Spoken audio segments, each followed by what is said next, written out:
Hey, what's going on, y'all? It's your boy Lump Dog, your favorite fantasy football commissioner's favorite fantasy football commissioner, and I'm back with another PPH video commissioner message, week number 10 of the 2025 season. So, sorry, I'm a little late this week. Normally do these on Wednesday, but was busy, and then Thursday, your boy went out and played some pickleball, and yeah, so couldn't get to it till today, but I'm getting it done. I didn't start off the week well, so I'll save that till next week. But we're here to talk about week 10. I know one thing that did happen in week 10 that I saw that I will give the non PPR. There's a big divide in the league. We got the PPR boys and we got the non PPR boys. You know, the ones that just cry and complain and crab and don't, just say, okay, the vote won, we'll just try to change it. But no, they cry and they crab. So anyway, I will say that an argument that the fumbling, the penalties for offensive players don't seem to really hurt all that much, especially with PPR. It just seems like with one catch you can pretty much make up that fumble. You know, just not. I guess that's true though with the interceptions for quarterbacks. One throw you can make that up, right? 30 yards. So I would think that maybe if we do keep PPR, because I know that's going to be brought up for a vote, because there are, and Gator does have my vote next year on any subject he wants, so this could be the one he takes it on. But it just seems to not be, the punishment doesn't really hurt that much, right? Fumble, whatever, I'll get it back and I'm going to catch, right? So that's one thing. Also, the other thing I've been noticing that I would like to see is that more and more teams are going for it on fourth down, and I'd like to see us give some points for fourth down stops. One or two. But that being said, I also would like to find a way to. Roma Dunze's health is questionable to healthy. Oh, he's in. Anyway, so is a penalty for the defenses too. I think that once we lose that shutout bonus of 10 points, there's just no way for your defense to lose any points. They can give up 1,000,000, all the yards in the world, as long as they get some sacks, some fumbles, some turnovers. Then it's just positive points and nothing to worry about. I think we need to have something there for something to be worried about. Like, I hope they don't give up 150 yards rushing, or whatever it might be, or 28 points scoring, 35, 42, whatever it might be. I'm just saying we need to figure out whatever that balance is to just kind of dial in that defense a little bit. I'm not saying that I don't like them scoring. I do. I like but maybe things like taking sacks from 2 points to 1 point, right? More teams are throwing it more often, and 6 sacks now is like 12 points. Then you get a turnover here and there. It's 3, and there's just no way for you to lose any points out of that. It just doesn't seem right once they score. So again, something I would like, but who knows? League probably doesn't want to have it. So anyway, those are a few things. It is trading week. There have been quite a few trades going off, so everyone's trying to lock in their lineups for the playoff run. It doesn't look like I'll be joining that run. I'll probably be joining that fishing boat after this week, but we'll see. We have the trading clock deadline here, so that's good. Just to let everyone know, all Pats and Jets are now locked in, so they can't be traded. Anyway, I know, again, trading deadline just a couple days away, so I'm sure there was just one quick one this morning here. Look at Ricky Parcells and DJ Moore for Stafford went down, so it's like the rookie's making a play for a better quarterback and didn't really have to give all that much up for a number one guy. It's funny how Stafford, we all probably agree, is better than Darnold, right? I think that's what I think we're all on the same page there. And Jimmy runs out, it's the number one running back for Darnold. I take something less. And look, we got two number 2 wide receivers. This one's made of glass, Ricky Pearsall. He's glass. DJ Moore, it's just depending on what Caleb's doing, right? So, but this isn't some overwhelmingly number one guy for Matthew Stafford, who probably should get a number one guy because he's performing better than Darnold. So anyway, we all see what Jimmy is, and we'll get into it here in just a moment in his score. So with that being said, let's go ahead and let's look back at week 10. 10. Week number 10 in the PPH. All right, so in the first game, we got the rookies taking out Smoking Them 167.2 to 82.8. Just a blowout all around. Just really blew Britt out of the water, or actually probably say blew him into the water because he's on that gold-plated fishing boat now at 2-8, completely eliminated from any playoff contention with 4 games left to play. So good season, I get. And I mean, bad season. Defended the belt, like really went out in a shitty way. Didn't really put up a fight much this year for the belt. Haven't seen the belt out and about all that much. So really just a piss poor job of defending the belt, in my personal opinion. Like Patty and Tommy, they defended the belt and they got to the championship game the next year. So I don't know. Maybe I'm just getting spoiled. Maybe that's what it is. Tommy and Patty, they, showed me like what champions are supposed to do when you win the belt. You come back the next year and you make it into the championship game.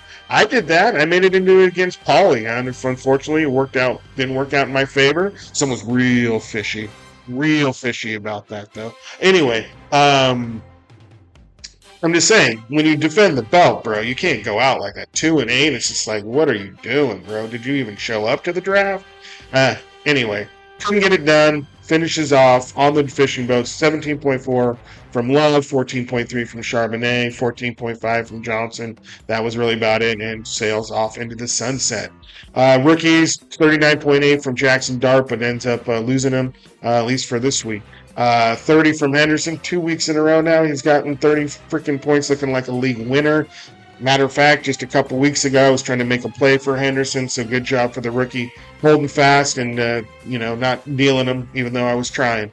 Kyron Williams with 22.4, 12.1 from Flowers, 28.7. Really need the Niners this week to shut him down, right? 3-2-1 Bagak. The Niners stopping anybody of anything right now? Right. He'll probably go for 30 points again this week.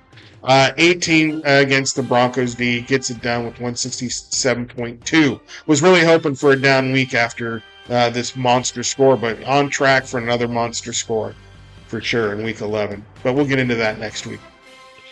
All right, and the next game we had Just My Luck taking out Jay Nasty, 176.1 to 151.4. Just like to make a point out here to the PPH and all the viral viewers that Jay Nasty, when he was 6-1, was all over. Look at me, first place, all 6-1. Since that point in time, when he was tooting his own horn, talking about Jay Nash, no holes, or Jay no holes Nash, Jay no holes Nasty, just losing, dude. 3 in a row now.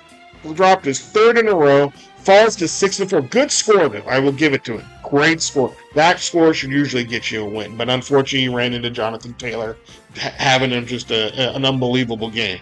But that's luck, right? So that's your luck and your schedule, and it didn't work out for you this week.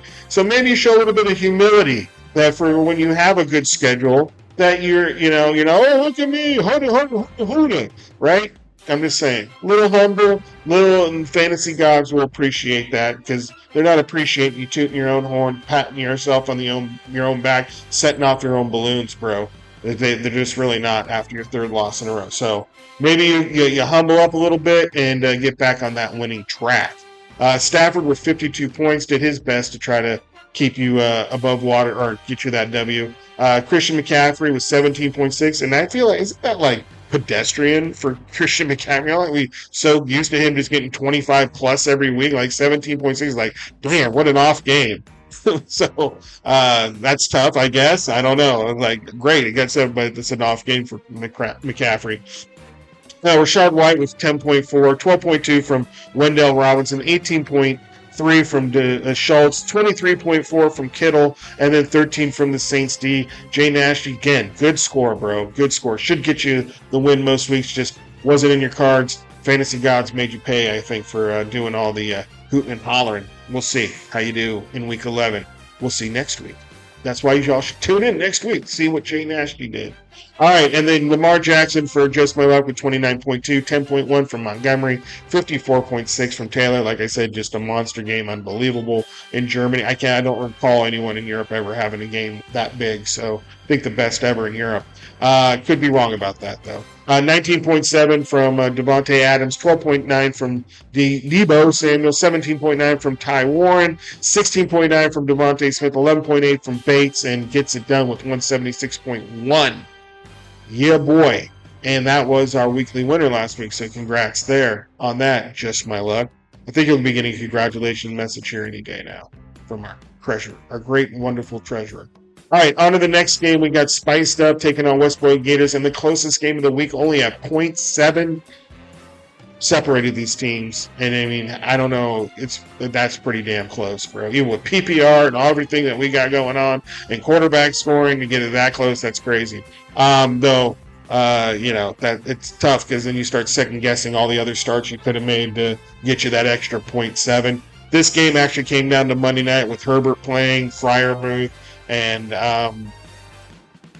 so he had the lead, and it was just kind of getting whittled away, and finally on that last catch to Freiermuth, he broke a tackle. It was like a 9-yard gain, but he went in for like 15, got him the extra points, and then the little pop pass by Herbert to Jay Allen after that, so that was an extra like that points that he needed to get it. So he got the 0.7 win, pretty much puts Luke outside looking in, puts West Point Gators, definitely Gator in the driver's seat of making the playoffs here, maybe even the number 1 seed. So Jay Herbert with 29.9, should say Justin Herbert, I don't know why I said Jay Herbert, Justin Herbert, DeMarcado with 13.4, Brees Hall with 19.5, Chris Olave with 23.4, 16.8 from St. Brown, 12.8 from Shakir, and 22 from the Texans defense. Man, that was a great pickup there, free agent wise. I should have more than what was I thinking at that point? And gets the win versus 7-3. Spiced Up, Caleb Williams at his best with 40.3, Travis Etienne with 15.7, Derrick Henry with 11.4, Nico Collins with 23.6, 14.8 from Swift, and then 28 from the Hawks D. That's tough to get a defensive score like that. You should get the win when you get a defensive score like that, but unfortunately was not in the cards. Takes that 0.7 loss on the outside looking in. And just real quick, Luke is beating himself up with these two guys right now, Loveland and Tez Johnson. He might be over it now, but he's hurting because that would have gotten the win. So, two guys he says he was looking to start. That coach ranking, bruh, it's all about it. That's what I say. The real glories, that's where it's at. The owner stats. All right, Boogaloo Boys takes out Irresistible Force, 156.1 to 91. Boogaloo Boys. Daniel Jones with 30.8, 39.2 from Jahmyr Gibbs, 11.1 from Jalen Warren, 15.6 from Diggs, 21.7 from McConkey, 10.1 from everyone just going off here. Njoku, 7.8 from Vidal, and that was it. So, 156.1 improves to 4-6. Irresistible Force. Bo Nix has just got to be the most up and down. Like, he gets 60 one week and 15 the next, and that was a good matchup too against the Raiders. That's what luck and is all about. Even when you have like good matchups, sometimes it just don't work out, bro. And it's just like nothing you did. Right? You like, dude, Bo Nix, hell yeah, I'll start him against the Raiders. You should go for at least 35, 40 points, right? No, 15. That's tough. 10.8 from Robinson, 15 from Franklin, 14.3 from Harrison Jr., and then 13.4 from Luke. Wasn't enough to get it done. Falls to 5-5. Still right in the mix. All right, the next game, we got the Mollywops, as we affectionately call him, the luckiest man in fantasy football, winning 120.5 to 91 against the Brewdogs. I know the Mollywops doesn't think he's so lucky because he gets a lot of injuries, and I tried to explain to him it's not the fact that the injuries are lucky. Obviously, those are unlucky. Injuries are definitely unlucky. No one's saying that those are lucky. It's the fact that you keep winning despite them. Besides them, you can have as many injuries on your team, and it's just somehow, some way you get an 11 from a quarterback, but then you get the quarterback score from your running back. It's like, how lucky can you be, bro? I get an 11 from my fucking quarterback. I'm under 100 points and I lose to Dare Boy. Are you kidding me? So yeah, that's what we're saying by you're the luckiest man in fantasy football. You always seem to get what you need. The free agent that you get goes off, whatever it might be. You're good, bro. I'm just saying. You got luck on your side, too. 1.2 from Justin Fields gets the win, though. 41.5 from Achin. 20.6 from Adonze. Look at even a 0. You get a 0 from a guy and 11 from a quarterback, and you still get the win? I mean, give me a break, bro. I mean, if I would have told you at the beginning of the week, hey, your number one receiver, I don't know if you think Adonze or whatever, your number 1 or 2 receiver and your quarterback are going to get you a combined 11.2 points. You would think you were going to lose. And that didn't happen. So, lucky.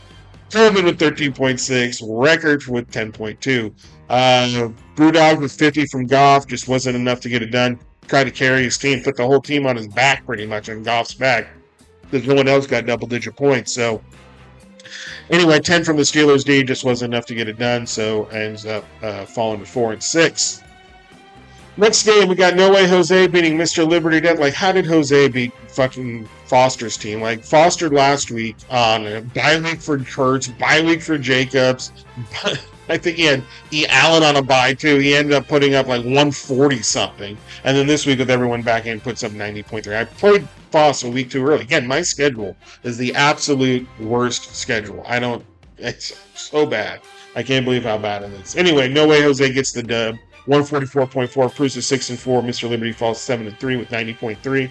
Davis freaking Mills out of nowhere on the fourth quarter comes alive, gets 48.2 for a No Way Jose, which is crazy. 13.1 from Barkley, 24.9 from Jameson Williams, and then 14.3 from Dicker the kicker, and 20 from the Falcons D. Gets it done and gets the dub. Jalen Hurts with 24 points, Jacobs with 18.7. 19.4 from Waddle, 10.3 from Laporta, and then 11 from the Rams D. Didn't break 100 and gets the L, still in the running for the number 1 seed. All right, and then in the next game, we got the Midnight Hammers taking out Patty's Playboys, 133.4 to 110.9. Baker Mayfield showing up with 45.3, outscores, Tua there on Mahomes' bye week. 15.7 from Waddle, 15.3 from Genty. Wow, that's synergy. I wonder if we should do some sort of bonus points for that. I'm kidding. No, we shouldn't have, if your 2 running backs score the exact same, have any bonus points. F that.